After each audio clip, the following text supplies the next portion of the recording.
Magandang gabi mga kapuso. Ako po ang inyong Kuya Kim na magbibigay sa inyo ng trivia sa likod ng mga trending na balita. Kung ang cravings nyo ngayon ay talaba, sagot daw kayo ng content creator na ito. Tiyak na manlalaki kasi ang inyong mga mata sa laki ng mga talabang kanyang nahuhuli at minumukbang pa. Sino ba naman ang hindi manlalaki mga mata sa nahuli ng mga ngisdang ito sa Pola Oriental Mindoro? Halimaw na talaba mga kabilas! Na halusing laki na kanyang mukha. Talaga ba? Talagang nagulat sir kami dahil sobrang laki. 10 inches sir ang isa. 2 kilo ang isang peraso. Maging si Marwin na shook sa kanyang huli. Talaki nito, kumpiyansa si Marwin ang nakuha niyang giant talaba. Pwedeng ilaban sa Guinness World Records. Kita naming buhay na buhay. Hindi kaya magsakit ang batok natin. Pero talaga bang may laban ang giant talaba ni Marwin? Kuya Kim, mga hayop po ba ang talaba? Kuya Kim, ano na? Ang mga talaba ay isang uri ng mollusk. Ang mga mollusk naman ay isang marine invertebrate o mga hayop sa dagat na walang gulugod. Napakalaki ng kontribusyon ng mga talaba sa ating karagatan. Sila ay mga filter feeder. Ibig sabihin, pagpasok ng tubig sa kanila, lumalabas ito at nababalanse ang pH level o ang kalinisan ng tubig. They also help maintain the ecology of the ocean by filtering out all the contaminants in the water. Ang mga talaba kinakain libo-libong taon na nakakaraan. Sa ancient Rome, tinuturing ang mga talaba na luxury food item. Pagkain ito ng mga may kaya sa lipunan. Ang mga talaba ay punong-puno rin ng vitamins and minerals. Punong-puno ito ng zinc, calcium, magnesium at protein. Ngunit hinay-hinay lang sa pagkain nito, lalo na pagka hindi luto o hilaw. The risk of this is because they accumulate these microorganisms in their body. It is best that you eat them when they are properly cooked. Bagay na nasa isip naman daw ni Marwin ng kanyang niluto't kinain ang nahuling giant talaba. Sisig ang pinakang masarap na niluto namin. Pero dahil minukbang na niya ito. May balak pa po kaming isali. Wala lang ho kaming para. Pwede naman kumuha ng aking kabilas. Tapos ipapasa namin. Pero gaano nga ba kalaki ang talabang may hawak ng world record?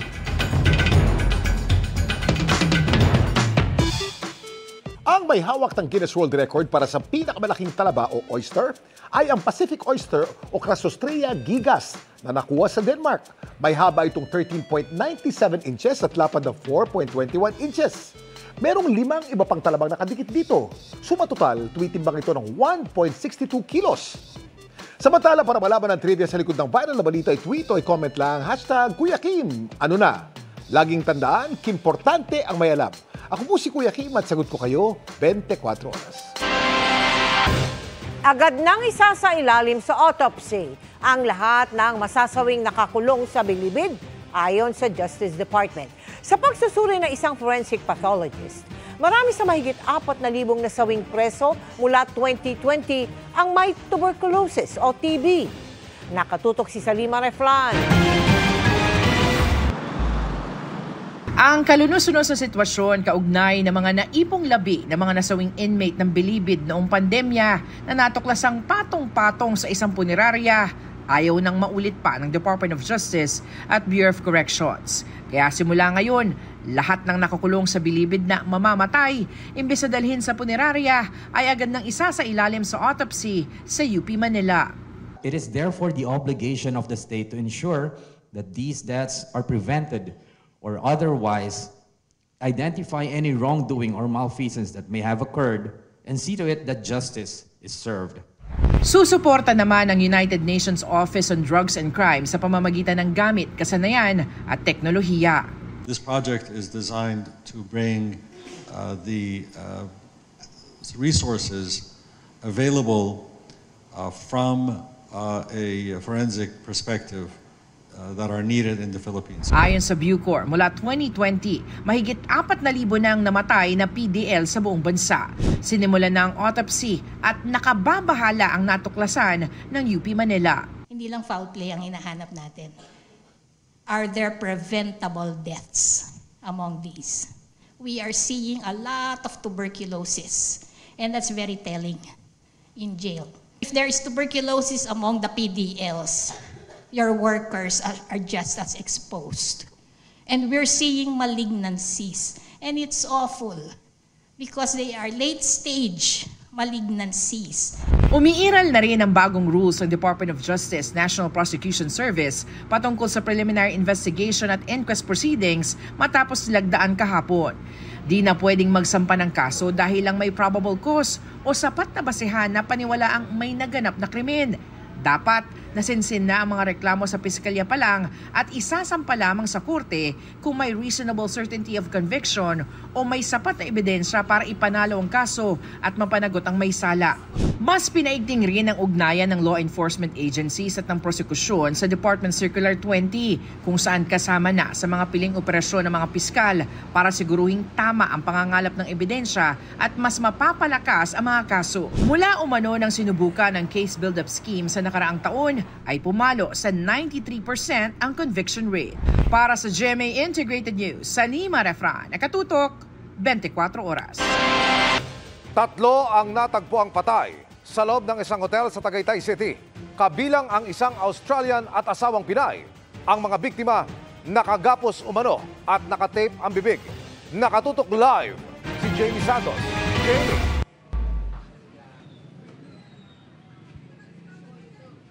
Emil, labis ang hinagpis na mga kaanak ng 3 kataong natagpo ang patay sa loob ng isang kwarto sa isang hotel sa Tagaytay. Ayon sa Tagaytay Police, nakagapos ang mga kamay at paa ng mga biktima gamit ang electrical cord at sintas nang matagpuan sila ng staff ng hotel. Nakatape din ang kanilang mga bibig. Umakyat umano ang staff sa kwarto ng guest para sabihan sila tungkol sa checkout. Pero pagbukas ng pinto, tumambad ang bangkay ng mga biktima. Patay ang isang lalaking Australian citizen, asawa niyang Pilipina na isa ring Australian citizen at ang Pinay na asawa ng kanyang anak. Ayon sa kaanak ng biktima, nagbabakasyon lang ang kanilang kaanak sa Tagaytay bago ito umuwi sa Mindoro. Isa sa ilalim ang mga labi ng biktima sa otopsiya. Nananawagan ang mga kaanak ng biktima ng hustisya. Batay sa CCTV sa hotel, nakitang lumabas mula sa kwarto ng mga biktima ang isang lalaki at diretsong naglakad palabas sa exit ng hotel. Patuloy ang pagtugis sa salarin. Ayon kay Tagaytay City Mayor Abraham Tolentino, kailangang may usad na sa kaso sa loob ng 1 linggo, kundi marami anya ang marirelieve sa pwesto. Narito ang pahayag ng alkalde, Tagaytay Police at kaanak ng biktima. I'm requesting provincial and regional to step in, create a task force. Nakakaya naman. Una, nakikiramay kami sa mga pamilya, lalong-lalo sa embahada ng Australia. Within a week, kailangan magandang progress report or else relieve na muna ang Chief of Police ng Tagaytay. Sana po mahuli na po, yun lang po. Yung gumawa po nung krimen na yun. Upon verification sa CCTV, mayroon tayong nakita na siyang tinitingnan natin maaaring suspect. Dahil limitado pa yung mga hawak nating mga CCTV footages. So far yun yung sinusundan namin. Sa ngayon, meron tayo ibang mga tinitingnan na motibo, hindi pa lang natin ito mga direktang ma-mention sa ngayon.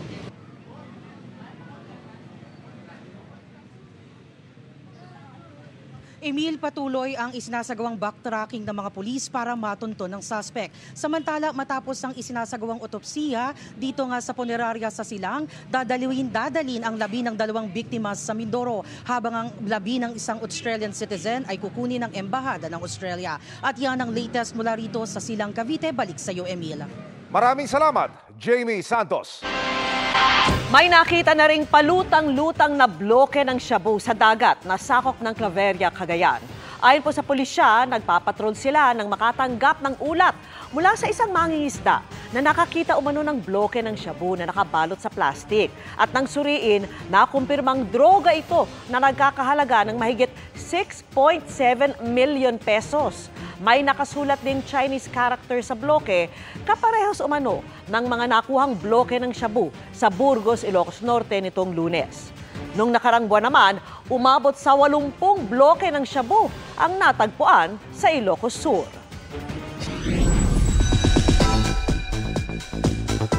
Ika nga nila, there is healing in forgiveness. Yan ang mantra ngayon ni Bea Alonzo na nakapagpatawad na raw sa lahat ng pagsubok na kanyang pinagdaanan sa buhay. Makichika kay Nelson Canlas.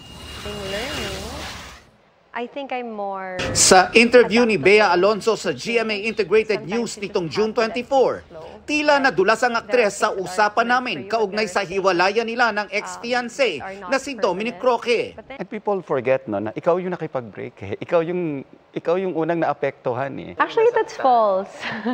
That's false. Hindi ako yung nakipag-break. So, what I mean is, ikaw yung nawalan ng relasyon. Oo. Since you mentioned that, I will ask that. So, hindi ikaw ang nakipag-break? Oo, pero wag na natin pag-usapan yun. Pero sa lumabas naman sa latest issue ng Tatler Philippines, sinabi ni Bea na mutual ang naging desisyon nila ni Dominic na tuldukan ang kanilang relasyon. Ang dalawang tila opposing statements nilinaw ng Widow's War star sa Fast Talk with Boy Abunda kanina. During 24 Oras, I didn't have the intention to talk about it because I really wanted to give respect to the relationship that was. Okay. You know, but then merong comment si Nelson, our friend Nelson, na before his comment, we were talking about fake news and all that. And then I was so comfortable talking to him as if walang camera sa harapan. And then he went like, sabi niya, syempre ikaw yung nakipag-break, hindi nila alam, mahirap din sa'yo. And para it was like an instinct na I had to correct him, but I didn't have any intention to really talk about it. Actually, he asked after he had a follow-up question, but then I refused to answer it na. Sa kabila nito, nakapagpatawad na raw siya. Pero pag-amin ni Bea, may ilang bagay pa rin ang nakakasama ng kanyang loob. I don't think I'll be sitting here right now and talking about these things if I'm not okay and I haven't forgiven. But of course, I'm not perfect. Marami pa rin bagay nagpapasakit at nagpapasama ng loob ko. Especially kapag may mga bagay na nasasabi tungkol sa'yo na hindi totoo. Siyempre, tao ka lang, nasasaktan ka pa rin. And sometimes it hurts that people forget that you're also human and it may seem like it's entertainment for them, but for you, it's your real life. Malaking tulong daw ang kanyang mga kaibigan habang dinaraanan niya ang mga pagsubok sa kanyang buhay. Malaki rin ang pasasalamat ni Bea sa mga sumusuporta sa GMA Crime Series nila ni Carla Abellana na Widow's War na isang answered prayer. I know! We were very excited about this. Talagang pinagdadasal ko na sana maraming makapanood kasi maganda talaga yung show. Nelson Canlas, updated sa Showbiz Happenings.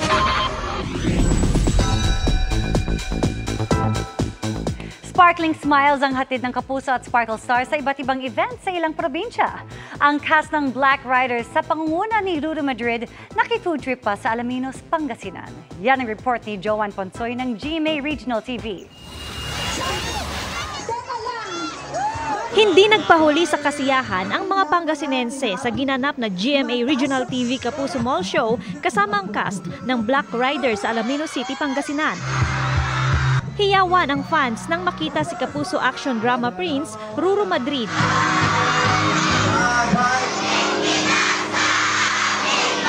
Nakakatuwa. Tapos nung nag-perform na, grabe, sobrang enjoy. Hilig sa Gen Z fans naman ang charming and sweet song numbers ni Sparkle artist Ashley Sarmiento.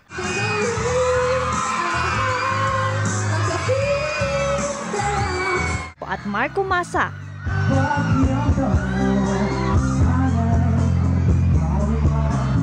Break din muna sa kanyang nakakagigil na karakter, si Sherry Bautista. Kinabahan ako pero in fairness naman very warm naman ang welcome ng mga tiga-Alaminos, which is I'm so happy. Heart-pounding performances din ang hatid ni Sparkle artist Xavier Ramos para sa audience.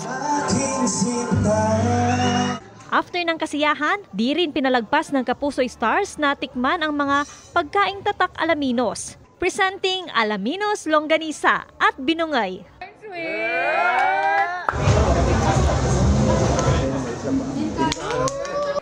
Sa araw ng kapatagan sa Lanao del Norte naman, nagpakilig si Widow's War cast at Kapuso actor Juancho Trevino na nangharana sa Binibining Kapatagan 2024. Present din si Kapuso actor Gabby Concepcion at naging host sa question and answer portion. What can you do to help our municipality shine like a diamond? Sa lahat ng mga contestants, thank you for joining. Para sa akin, katulad na sinabi ko kanina, panalo kayong lahat sa puso ko. Naging makabuluhan at masaya naman ang Super Moms Club Meetup sa Santa Rosa, Laguna na dinaluhan ng mommies mula sa iba't ibang bayan sa Laguna. Kasama sa panauhin ang first-time mom na si sparkle artist Winwin Marquez. Para kay Winwin, everyday is a learning process sa pagiging isang mami. And it's nice to, share yung mga experiences ko sa kanila because I know na pagdaanan din nila yun, lalo na yung mga first-time mom. So it's nice to be in a group where we understand what's happening in our daily lives. Mula sa GMA Regional TV at GMA Integrated News, Joan Punsoy, nakatutok, 24 oras. Nasawi ang isang batang Philippine Eagle sa Compostela sa Davao de Oro matapos umanong barilin ng improvised marble gun o baril na ang bala ay holen. Ayon sa Philippine Eagle Foundation, nakitang nanghihina ang agilang simangayon noong Lunes ng hapon at nirescue ng ilang sundalo at tauhan ng DENR. Nang suriin, nakitaan ng sugat sa kaliwang pakpak at mga basag na buto ang batang agila. Sinubukan itong gamutin pero nasawi kinalaunan dahil sa dami ng nawalang dugo. Panawagan ng grupo sa gobyerno, dagdagan ang aksyon para protektahan ang pambansang ibon na itinuturing ng critically endangered. Umabot na sa 200 dinoktor umanong birth certificate ang nabisto ng NBI Davao Region na inisyu ng Local Civil Registry sa Santa Cruz, Davao del Sur.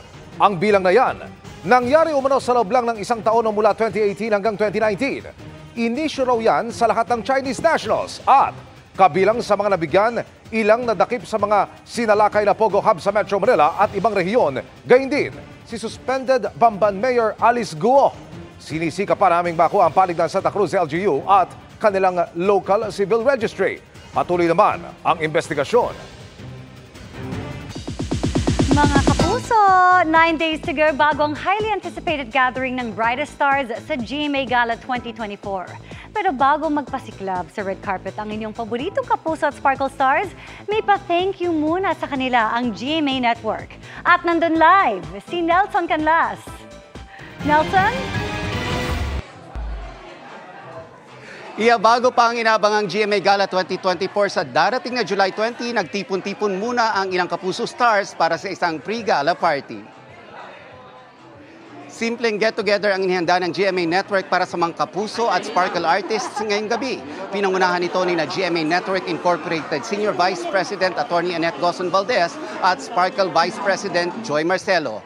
Ngayong gabi kabilang sa mga inaasang darating sina Kapuso Primetime King Dingdong Dantes, Michelle D, Andrea Torres, Kylie Padilla, Gabby Garcia at Khalil Ramos, Barbie Fortesa, Ruru Madrid, Miguel Tan Felix at Isabel Ortega, Sanya Lopez, ang Sparkle 10, Rabia Mateo at Jerry Gonzalez at marami pang iba.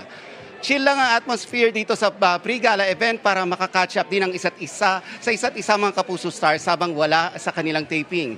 Muling paalala ng Sparkle GMA Artist Center, mag-ingat sa mga fake invitations na nakalat online. By invitation lang ang GMA Gala at siguraduhin galing sa verified Sparkle email ang inyong imbitasyon. At kasama ko ngayon, of course, si Gabby Garcia. Gabby. Hi, Sir Nelson. How excited are you para sa gala? Very, very excited. At salamat sa Sparkle for holding this pre-gala event para makamingle kami sa isa't isa and to really talk about kung ano mga pasabog ng gala this year. Ayan. Alam mo, the night is young at makikiparty muna kami dito at balik muna sa iyo.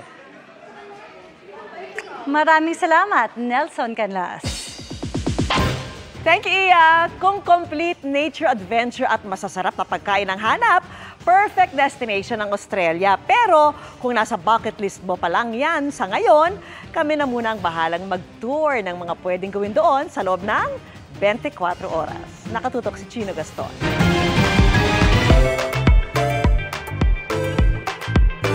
Mayamang kalikasan, nagaganda ang beach at sunset, at sari-saring pagkain mula sa industriyang agrikultura. Tanyag yan ang Darwin City sa Northern Territories ng Australia. At isang oras mula Darwin, hindi pwedeng palagpasin ang pagbisita sa Adelaide River, isang nature preserve kung saan sari-saring ibon ang makikita. Dahil home to the world's largest display of Australian reptiles ang Darwin City, dinarayo rin dito ang mga higanteng mga buhaya na sina Dominator at Brutus. They see the opportunity, whether it's an elbow, a hand, a hat, or a phone, they may jump up, they may try to grab you, and they may try to pull you overboard and you'll never be seen again. Pinagmamalaki ng Australia ang kanilang likas yaman at isang importanteng haligi ng kanilang tourism industry. At dito sa Northern Territories, isa nga sa pinaka-dinarayo ng mga turista. Itong mga jumping crocodiles sa Adelaide River, kung saan nabibigyan ng pagkakataon ang mga turista. Gaya natin na makita ng malapitan ang mga higanting buhaya na ito. Nagkalat din sa mga wildlife park sa loob ng Darwin ang mga wallabies na mistulang maliliit na kangaroo. Maging sa mga parke at kalsada, makikita ang mga kakaibang ibon. Sa aking kakaikot, bigla yata akong nagutom. Ano ba ang nasa menu dito? Aba, ang cute na mga miyembro ng kangaroo family, pwede din palang kainin. So, isa sa mga una nating in-order dito, yung kangaroo tapa dito sa isang restaurant sa Darwin. Subukan natin kung ano yung lasa ng kangaroo.